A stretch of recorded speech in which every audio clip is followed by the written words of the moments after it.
Excellent work. আমার যেটা ভালো লাগছে কনসেপ্টটা খুব ভালো লেগেছে। আর আরেকটা ব্যাপার হচ্ছে লুমিনকে আমি চিনি হচ্ছে ফিডব্যাকের থ্রুতে, এবং ফিডব্যাকের সাথে আই থিঙ্ক দীর্ঘদিন সে একটা গুরু দায়িত্ব পালন করেছে। বাট আজকে গানটা শুনে মনে হলো একটু ভিন্ন আঙ্গিকে তার গাওয়াটা পেলাম, হুইচ ইজ গুড। আর তার অভিনয় ক্যারিয়ার আবার শুরু হলো, এটাও একটা প্লাস পয়েন্ট।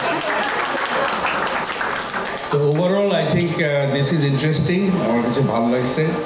আর মুনের কথা কি বলবো, আগে বলছিল আশিসও বলছিল যে he is very talented, he is very talented.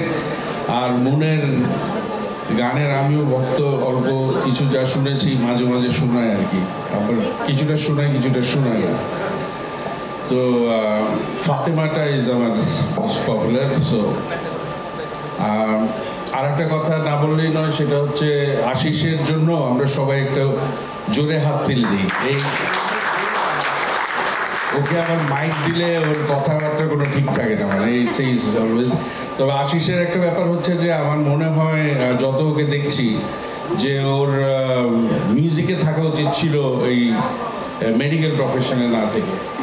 তো যাই হোক, তাতে বোঝা যাচ্ছে যেটা সেটা হচ্ছে ওর মেডিকেল আর মিউজিকের একটা ফিউশন হয়েছে। So which is good.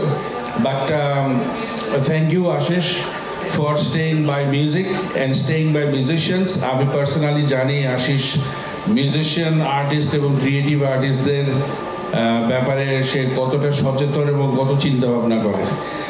এটা আমি বলতেই হবে যে ভেরি ফিউ পিপল যারা ফোন করে একবার সবার কথাটা চিন্তা করে একটা কথা বলে, এটা খুবই আই অ্যাপ্রিসিয়েট দ্যাট।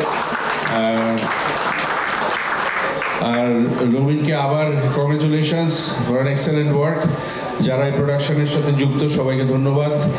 আর ধন্যবাদ আমাকে কিছু বলার জন্য যে আমন্ত্রণ জানানো হয়েছে। Thank you.